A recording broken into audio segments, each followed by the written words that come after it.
What's up guys, and welcome back to another EVE Online video. It's episode 15 in my life as a corporation director, and as I always try to do but failed last week, we'll start with a relevant skin for the week. So this is just my Bantam, which is a Tech 1 logistics frigate, and we've been flying this a fair bit this week because still down in Null-sec, flying with the weapons of mass production guys, and I've been running some basic logi for some of their fleets, which I'll touch on a bit more in a few minutes. But then this skin is the Deathglow Remnant. It's my only Bantam skin, but I do quite like it. I think it looks pretty good. Better than the regular Bantam anyway, which is just grey because it's Caldari. So yeah, I quite like this one. I think it makes the ship look pretty good. Any of these skins that have a big emblem that you can put on the front means any ship that's got like a big wide area. Best example is the Avatar.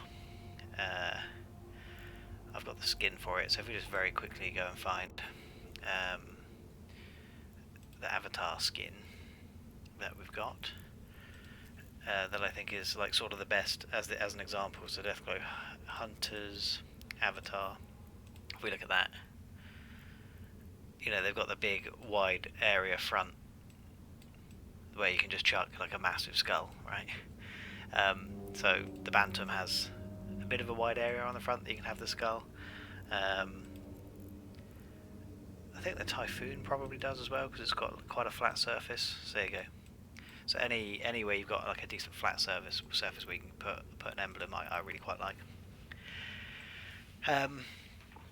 So that's the Bantam. I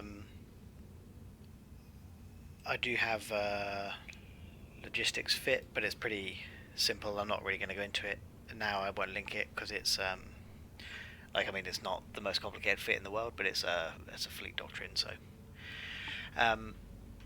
Anyway, so I guess we'll jump into it. At a risk of, obviously, if you've been following the series, you're aware that we're now working quite closely with Toys R Us Gun Company, or Guns R Us Toy Company, or Weapons of Mass Production is the Alliance, which is run by Thanak, who is the YouTuber. He runs the channel Gaming Since the 70s. We've been working quite closely.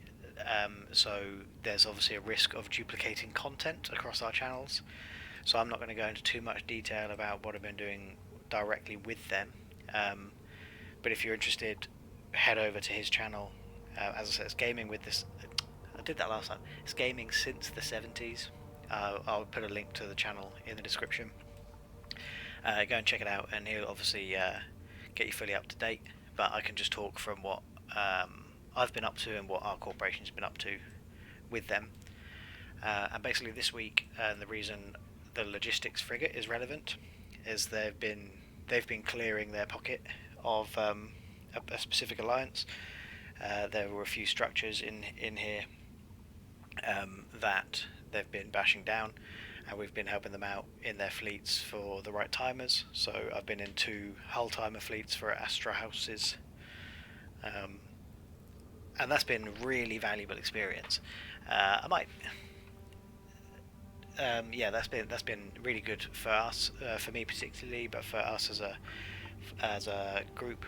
I've not had much opportunity to be in decent medium-sized fleets with strong FC and things, because I've been largely a high-sec pilot with obviously some wormhole experience, but the fleet combat element hasn't been a huge part of my gameplay up until this point. So that's been a really valuable experience, and even though I've only been flying Logi because I can't fly anything else in the doctrine, Tech 1 Logi, sorry. As I say, it's been really good fun. And so we've taken down 2 structures earlier this week, and we've got another hull timer coming up. But that will be happening. I think we're coming up after the video's gone live. I think the video will go live like before it happens. So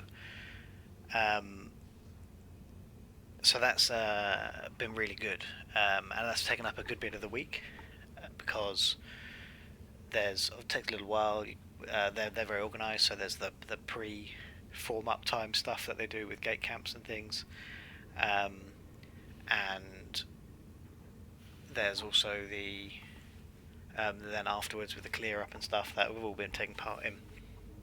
So really good fun, really good experience, and it's been really nice to work with those guys, and we'll keep doing so moving forwards, and it gives us the ability to sort of learn from them and develop our own fleets and stuff for when we need to defend our own area of space again.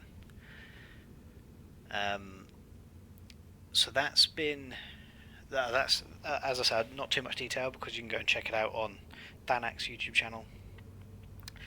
And then for the most part this week, then where I have been playing, I've also spent quite a lot of time just in Null-sec, doing some Null-sec ratting,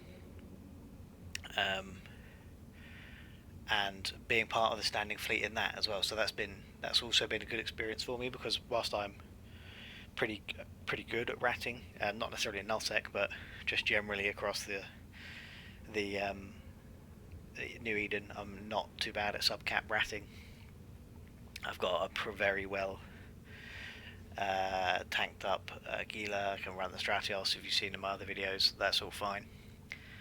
So I'm pretty good at that. But what has been again really good for me has been being in standing fleet in a sort of contested part of Null-sec. Means you have to pay a lot of attention, which I do anyway, but also be willing to respond if anyone gets in trouble, right? So anyone in the standing fleet gets picked up, we respond to that nice and quickly, and FC jumps on, tells us what to do, and we drop what we're doing and go and help them out, if it's suitable to do so anyway. And so that's been really good. There's been several, like a couple of night opportunities to go and get involved in a little bit of what I'd describe as small gang PvP, but it's defending when people get caught. So that's all been really good as well. I do need to get some more PvP oriented ships down here. Turning up in a ratting Gila isn't the best thing to do. It's quite an expensive ship that's not the most useful thing. Obviously decent damage, but there are better things you can turn up in. And the trouble with the T1 Logi is they can be volleyed off quite quickly. If someone drops drones or has good tracking on their weapons, you're just immediately volleyed off the field. So T1 Logi frigates, that is. If you turn up in a cruiser or something like a Scimitar, then you'd be fine. So that's but that's a pretty short summary of what I've been doing down here, just like on a personal level. As far as the wider corporation goes, Monday we had another very successful mining fleet. That was really good actually. What do we have? I think we had at least 20 people turn up for that, which was excellent.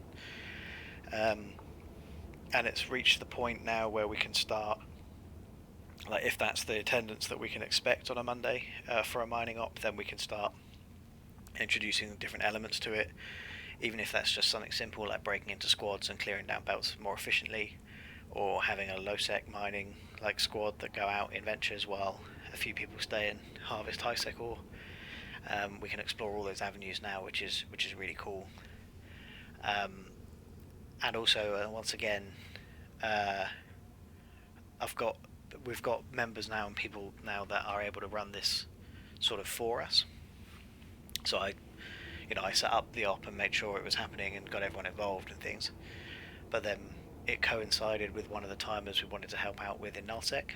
So I was able to chatted to a couple of the guys. They were happy to take it on. They've got orcas they were boosting. So they ran the fleet. They kept the the participant list. And so that was really useful. So it meant I didn't have to stick around for the whole thing. I was there for an hour and a half, but then had jump clone back into Null to respond to the structure timer. But the mining fleet didn't suffer and carried on as a result. and actually went on for hours. I think they were mining for 3.5 hours or something, which for a 2-hour designated op was pretty cool that they nearly doubled it. And as I say, if that's sort of the participation we can expect every week, then that's really good. We can start introducing some other little elements to it. And so with that in mind, we've been having a few discussions with some guys over the course of the week. We promoted a chap in our corporation called Bedger. He's been promoted up to our first sort of out-and-out fleet commander. Again, to take some of the onus off the directors. Our security director, who is our one and only FC, is too busy doing other stuff to be able to actually run fleets properly and things when he's on the game. Got some stuff going, it's limited the game time that some of us can get in, and so then with the other stuff we have to do as directors, like some of the wider operations planning and the diplomacy and stuff, means we can't necessarily be available to run all the content for the members as well. So being able to promote other guys up to try to take on some of that burden is brilliant, and Bedger has been excellent. It's long overdue that he got promoted to that position, so we're really pleased, and he's just gone rolling with it and taking it on. So that's excellent news. And then also Astrid, he had a suggestion for how some of our mining operations, whether it be part of, as I say, whether it's part of the high-sec mining op as a separate squad, or whether he runs them completely separately, but he wants to go and run low-sec raid squads for mining. So you take out porpoise and a bunch of ventures and go disappearing off into low-sec for a few hours to go and mine some ore, and then just hope you can get it out again, I guess. But he's come forward and really wants to do that, and wants to take on the responsibility of doing that and things, which is just excellent. So we just need to set up the logistics a little bit, make sure the roles are in the right place, hangar access, that sort of thing, and talk about, discuss what sort of ship replacement program the corporation will offer for ops like that. Astrid has actually, to his credit, he said he's willing to take on all of that at his own risk, which is awesome. But we don't want to expect that of our members. If someone wants to come forward with a good idea, then the corporation wants to be able to support them in that, so they don't have to stump up all their own cash every time. So need to have the conversations across the directors. I will confess to having been still less less active and less communicative with the other directors this week. I've been trying to run a bit more diplomacy externally, so build a close relationship with the weapons and mass production guys, trying to work on some of the diplomacy down there with other groups in the area, but also the wormhole group we've flown with before, keeping the relationship fairly strong with them, even if that's just on a personal level, because that hopefully would still be to the benefit of the corporation. But if I can continue working with them on an individual level, obviously I benefit from that, but then also hopefully the corporation just benefits from that relationship moving forward if we have an open line of communication with them. If anything goes on, they can choose whether or not they want to come and help for the content, whereas if we just sort of severed that communication line entirely, that option is just gone. And also they're a really good bunch of guys. I've really enjoyed sitting on comms with them for a few nights.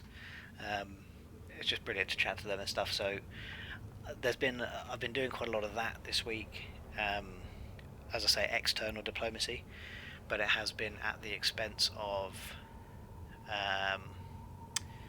internal diplomacy is probably the wrong word, but internal, like just basically keeping up with the other directors, chatting to them properly about some of the suggestions that have come through internally, and just helping out in that regard. I've probably neglected a little bit this week, and I will try and rectify that. But I do have an issue.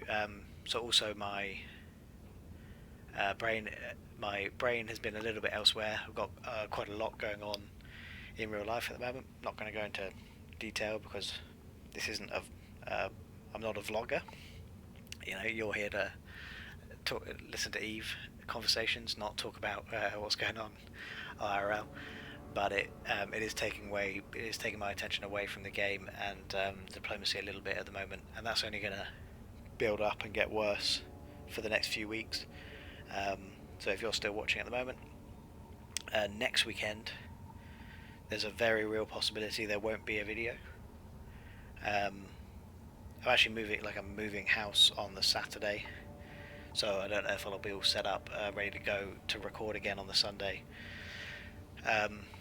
And there'll probably be limited content anyway to talk about because as we get ready to move on Saturday, I'm going to be playing very little through the course of the week, I'd have thought. And then once I get settled and things, there's stuff going on once we've moved that will keep my attention away from the game for a little while. So I'll be trying to offer as much attention as I can to the game, but obviously it just won't be as much as I want it to be, or as much as it has been recently. So I need to try and focus on specific areas, because what I've also been guilty of this week, and now this isn't necessarily a bad thing, but I would suggest it's not a great thing for someone in a leadership position, so a CEO or a director, to do. So just bear that in mind if you're following the series, because you enjoy you want to be a corporation director. This is something maybe to bear in mind. Is I still want to do everything in the game. So very selfishly as a player, I want to keep all doors open to me. I want to make sure that all elements of the game are available to me. And so when someone comes forward with a good idea, I'm like, that sounds excellent. I really want to do that. So let's sort of do it. And it could potentially be at the expense of other stuff, right? So just as an example, obviously we, as a corporation, and I enjoy every element of this, so I try and do all of it. As a corporation, we've got high-sec focus, so for some of the mining, and we've got some industry going up in high-sec. That is one element, and that's kind of a large chunk of our corporation. That's their main playstyle, which is fine. We've got the Null-sec stuff that I've spoken about, and properly working with weapons of mass production, and at the moment I'm sort of lead on that relationship, and I'm really enjoying the part of space and working with those guys, so I'm trying to put as much time as I can into that. But at the same time, the C5 wormholers, as I mentioned, I've been keeping a communication line open with them, and they've said they're not to go into too much detail, but they're happy for us to continue a personal relationship, so just me with them, and because I really enjoy flying with those guys, I want to keep taking part in their fleets, so I can set up an alt and put it in their corporation. So I'm also doing that, and Hot Black has had an excellent idea. He wants to set up like an alpha alt corp in high-sec, that just, when we want to, we'll just be alpha accounts, so just running alpha fits, but we'll just be a squad of people that can just fly around high-sec, choosing sort of what combat to take, as a sort of a training mechanism, but just to blow off some steam and stuff as well. So if you can see, you fly around high-sec seeing structure timers because they've been war decked and they're under attack. If the timer suits us, we can choose to join them. We can choose to join the defending team or offer our help.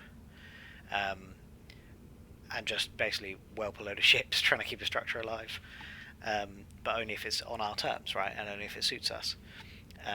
We're not going to ask for any money or anything. It's just something to go and do. Practice again, being in fleets. But like as I say, on our terms. And so that's another account to set up and run as alpha, but get the training all going, and then be available for those things. That's another element to think about, and I'm stretching myself to, and there's a bit of time. And so that's just the stuff that right on the top of my head right now, that I've had going on, that I thought about last night. Right, so I was following 4 or 5 different avenues yesterday evening, and so with the and that doesn't include my PI that I've got in a different wormhole as well, which I've completely neglected. But I've got we've got stuff set up in another wormhole where my PI is. So that's another element to consider. But so that's 4 or 5 completely different avenues that and the main thing, of course, which I've completely forgot about, but is the main thing, is everything we're doing is geared around eventually finding and moving back into our own wormhole. So that's the long-term goal, and that's very much my long-term goal, and it's aligned with the corporation. But so everything we're doing now is experience and ISK and stuff gearing us up to move our relationships into a wormhole space again. So as I said, there's 4 or 5 completely different avenues that I was stretching myself over on at a time where my game time is also becoming particularly limited. So there's no way I'm able to focus particularly on like any of it, right? If you spread yourself too thin, you're not that focused on any of it. And my overarching gameplay and the reason for this YouTube series and everything is obviously I'm a director of a corporation, so I've got people in the game that I want to play for, and I want to generate content for and experience for. But if I'm shifting my attention selfishly to all these different avenues, that's the part that gets neglected most heavily. So like I'm recording at the moment, so I try not to answer messages and stuff when I'm recording, but just in the chat at the moment, a few people have asked me a couple questions, and at the moment I'm ignoring them because I'm recording, and I'll answer them later. But I get some mails that I'll check in on my phone when I'm away from the game, but then because my brain's all over the place and I'm focused on a load of other stuff, when I come to the game I'll just completely forget about those mails, and it might be 3 or 4 days before I respond because it takes me that long to remember. Or I get another mail in, then I go through my mail history and I'm like, I never responded to that. No. So there are requests. The ore buyback scheme I've finally reset up, but that was way too late. I should have set that up as soon as we came back out of wormhole space and lost our market in there. I should have gotten back into setting up our ore buyback scheme, but it took someone asking Beja what was happening with that last week before I was like, oh damn, and actually got around to writing the mail and setting it all up again and things. So if any members watching, I apologise. I am neglecting some of my responsibilities as a director because of other responsibilities. So the diplomacy thing is a big part of it. Trying to make this area of Null-sec safe, in inverted commas. It's obviously not safe, but trying to make it like a safer place for our members to be content. We've got a lot of new members, like brand new players. I don't want to tell them they can come out to Null and they just die, and then quit the game.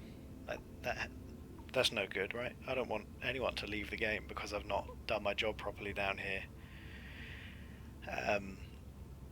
and not made it like a comfortable environment. There's still loads of content. You can go and find PvP all the time. You can, but you need to be safe about it, right? And you need to understand, like why you're about to die. If you're about to die, you understand where you went wrong and how to fix it and things. Whereas if you're a brand new player and you come down into Null-sec, it's the same in high-sec to be fair, but if you come into Null-sec or low-sec and you just die, and you don't know why, you don't know what happened, you reship, you undock, you just die again. Like, that's just no good. You're going to quit the game. So, as I'm like lead on the null-sec stuff, is trying to generate an environment where that doesn't necessarily happen, or the risk of that happening is much lower, and that's taking up a lot of the time I can commit to the game.